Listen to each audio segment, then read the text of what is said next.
Hello there guys, and welcome back to the channel. So today's video is going to be slightly bit different than my typical kind of videos about gameplay or champion reviews, whatever. Today we are going to be talking about the new node designs that we're seeing more and more creeping into this fabulous game of Marvel Contest of Champions, and what are my personal thoughts about it.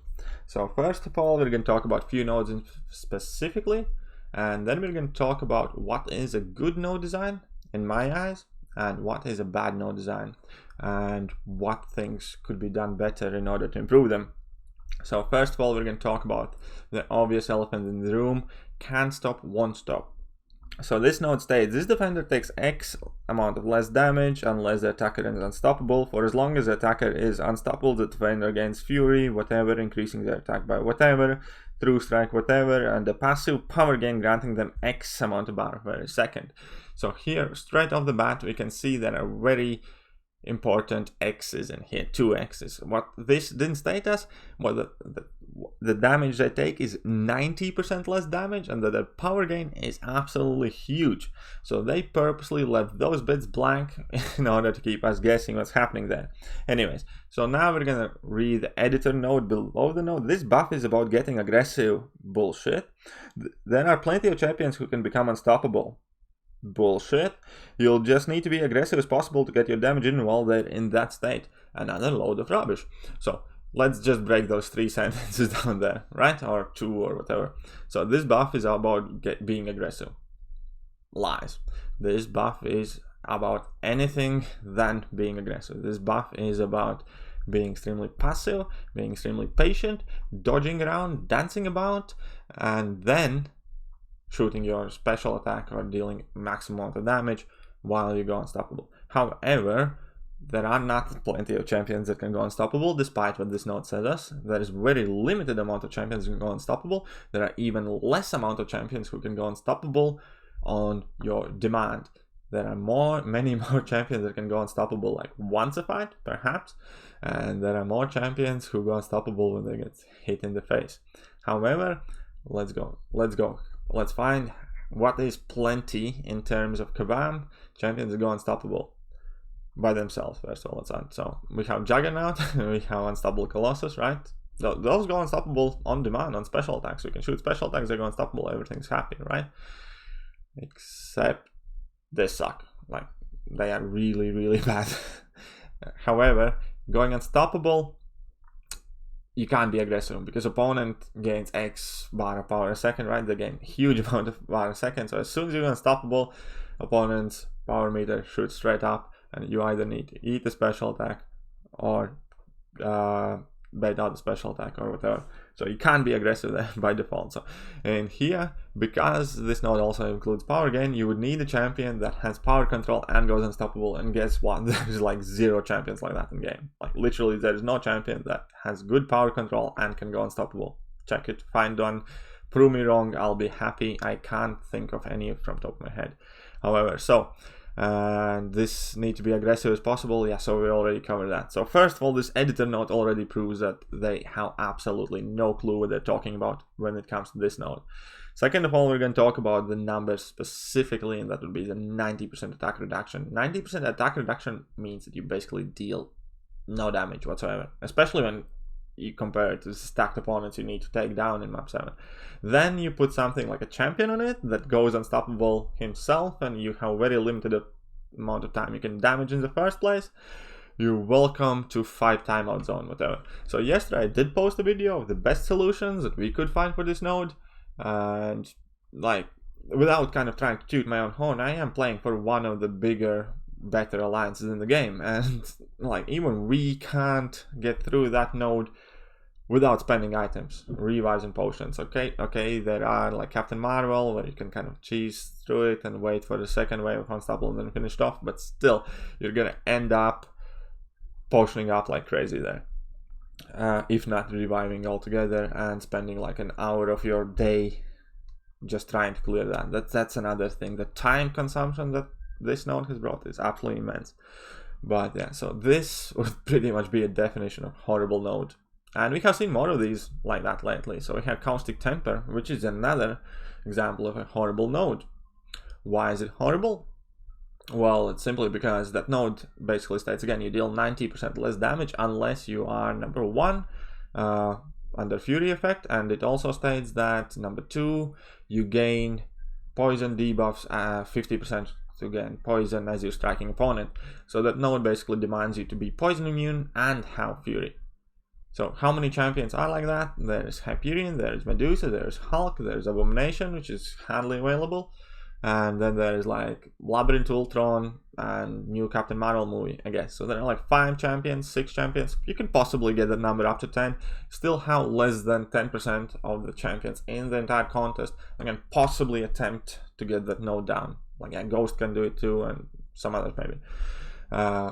By themselves, right? Obviously there's Heimdall synergy, and with Heimdall, if you dedicate the entire synergy team, you can use any poison immune champion, but still. So in themselves, without any help with additional synergies, you have like less than 10% of the characters in the game that can potentially even attempt to do that node.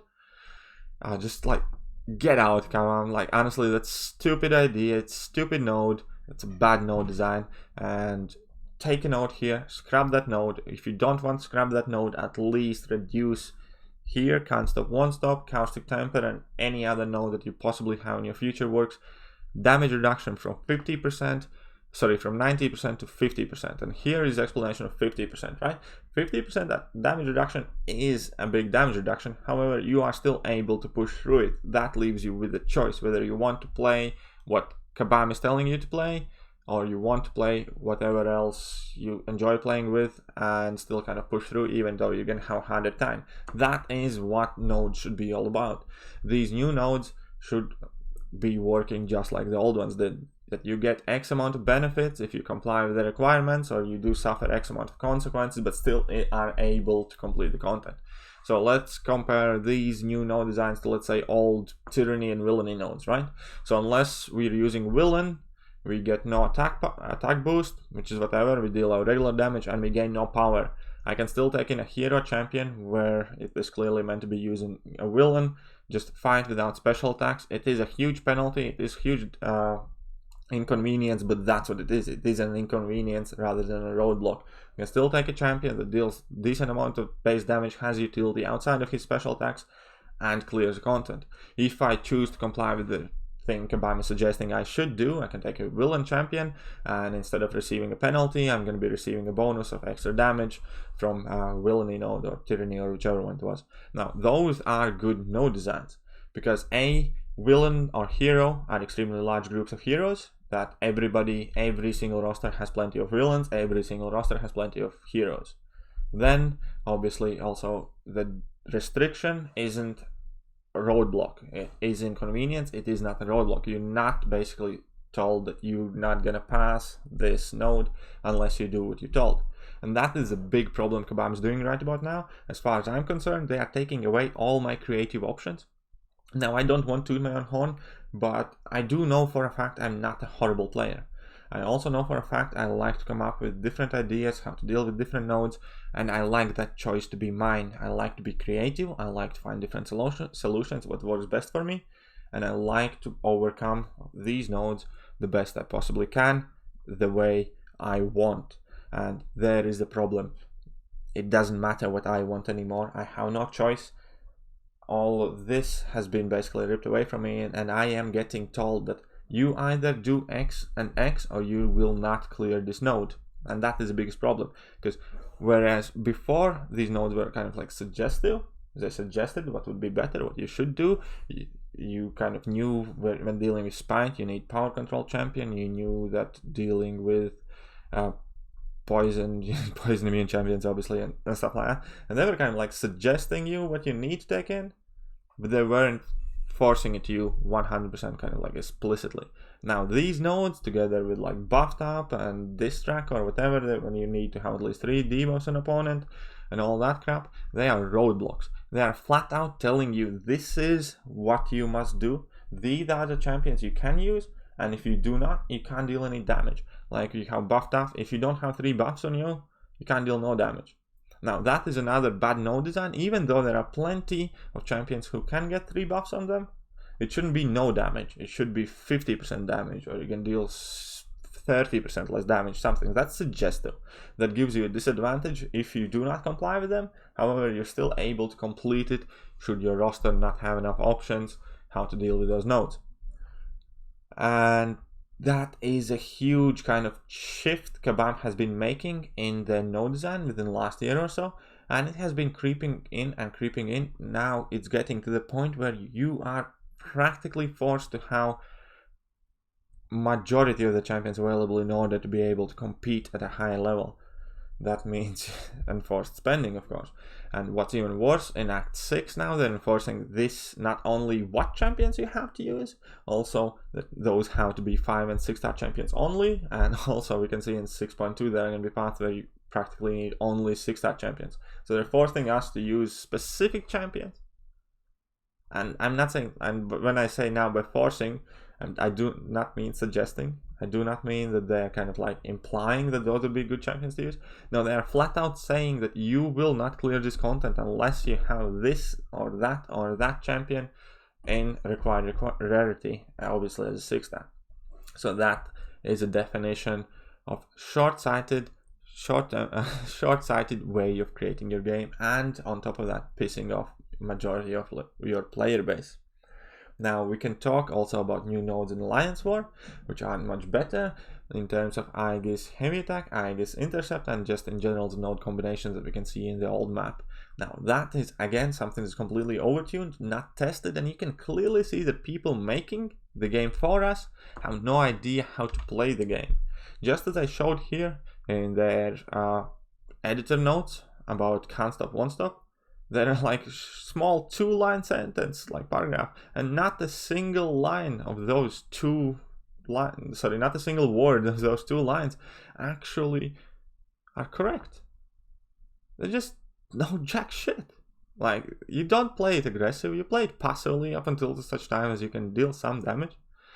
There are not plenty of champions who can become unstoppable. Definitely not plenty of champions who are viable to be used in Alliance Quest and can become unstoppable. And definitely not plenty of champions who can become unstoppable, doesn't suck, can be used in Alliance Quest without getting hit in the face. Now, if that doesn't tell you anything, I don't know what will. Anyway, so we can talk about Aegis Intercept and Aegis Heavy Attack. Now that is first of all another example of a really horrible node design, because it is again a roadblock. It's not suggestive, it's not saying you're going to be dealing 50% less damage unless you do 3 intercepts. It's saying you're going to be dealing no damage. That is a definition of roadblock, because there it doesn't even matter what champion I use, only thing, or what can I do. Only thing that matters there is, number one, what opponent's gonna place on that node, because it's surely gonna end up being something like Thor Ragnarok, or it's gonna be like Rhinos, okay, you can deal with, but whatever, it's gonna be something like Thor Ragnarok that can parry you and intercept or something, right? That's gonna make your life horrible, first of all. Second of all, you are demanding your player to be either A, lucky enough, or B, skilled enough to land 3 intercepts. That is not something you as a gaming company should have any right to do from anyone in this kind of gaming mode. This is extremely competitive gaming mode, and I, for instance, have always played the Alliance War in the motto of better safe than sorry. I always avoided intercept just because there's always margin of error. It is much riskier to do. I'd much rather take some block damage, bait out a heavy attack, and then play the game. Now you're telling me I have to risk in order to even start dealing with damage. Now you are not only telling me in general which champions I can use, when I can use them, you're also telling me when I can be safe and when I need to be taking risks. It's like literally you're doing everything to strip away all players' choices out of their hands. Second of all, you have no absolutely idea what kind of implications these nodes have when they are combined with other champion abilities or with themselves. Let's take this same Aegis Intercept, Aegis Heavy Attack node. Even if anyone puts up, let's say, Colossus on that node, which is never gonna happen, the most basic champion. First of all, you need to nail 3 intercepts. You might fail one, whatever, you're probably gonna get up hit in the face, but okay, let's say you nail the 3 intercepts in a row. Then you also need to launch 6 heavy attacks, right? So in order to do that, you also will obviously need to bait out the special attacks from opponent, because landing a heavy attack, basically 3 heavy attacks means a bar of power. So once you land 6 heavy attacks, opponent is going to be minimum at 2 bars of power, and then 6 intercepts. Okay, if you only do 1-2 hit combos, 6 intercepts still gonna add up to like 2 bars of power nearly. So basically you're gonna be forced to do 3 intercepts, land 6 heavy attacks, bait out at least 2 level 2 special attacks from opponent, and only then you can start dishing out damage. Even on Colossus, that stuff is gonna take at least like a minute, minute and a half. And then you're only left with half of the fight time to actually be able to deal damage. No, that's absolute bullshit. That's rubbish of a game design. People just wake up, like at Kabam, honestly, like who the hell thought it's a good idea?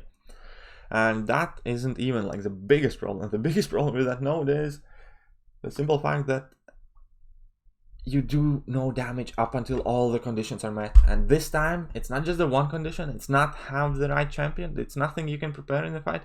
It is something you have to do in fight, you have to be skillful enough, and only then you can start dealing with damage. So in theory, let's say I suck at intercepting. I'm a fantastic player, I end up doing this node, and I suck at intercepting, or I'm having a bad day, because intercepting is pretty much a lot about also your reaction speed and things like that. Or I might just be having a bad day, or I got tilted, right? So in theory, I could be using 1000 potions, 1000 revives, and not make a dent in that defender just because of your shitty ass node design. No, that's retarded. You should at least also give some sort of option to chip away at the opponent. So here, once again, like a decent midway solution would be you deal 50% less damage unless you land the intercept, or instead of indestructible charges, those should be some massive physical resistance charges, and every time you perform an action you remove one. Something similar in terms of breakthrough works. Opponent starts with huge amount of armor, and then you consistently chip away at it, and you can deal more damage, more damage, more damage. Now that would be a decent way of you making this fight. Now you can give us an option of dealing very little amount of damage or performing these actions and unlocking our true damage potential in that fight. Now that would be a good node design, because that wouldn't be champion restrictive. We could be facing difficult opponents, but we could choose whether we want to play by heavy attacks, by intercepts, and we could consistently keep doing the same action twice, or we could do both things and increase our damage output. That would be great. That would be awesome node. This, as it stands currently, just because it says either you do X or you do jack shit and you go home and you die, is a bad node design. Right. So we're going to talk in general now very quickly before I finish this video, what is good and what is bad node design. Good node design is something that implies, not roadblocks you. So good node design is that gives you either benefit or disadvantage depending on certain actions. It does not flat out stop you from going forward. Bad node designs are Distract, Buffed Up, Caustic Temper, Can't Stop, Won't Stop, these Aegis bullshit, and a bunch of other crap that basically say you do no damage, or you do 90% less damage, or any of the sorts. All of that is bad node design, because realistically, unless you do exactly everything the node tells you to do, you're not going to win that fight. That, by definition, is a bad node design, right? As I mentioned before, villainy and tyranny, those are good node designs because they imply what you should do, but you can just not do that and still get through the node, right? So first of all, any roadblock nodes such as these are bad node designs by default. Second of all, what makes Can't Stop, Won't Stop, and Caustic Temper and a bunch of other ones these bad node design, because they are very kind of exclusive set of conditions. Because unstoppable, there are not many champions go unstoppable. They're just silly, right? Next thing you're going to be saying, unless you have phased an attack in this fight, you deal no damage.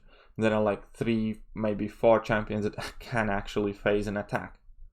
No, just forget all of these specific ideas. If you want to base your nodes and groups, do classes, do hero tags, do villain tags, do mercenary tags, do any kind of tags, classes, champion sizes, whatever you have been using in a game.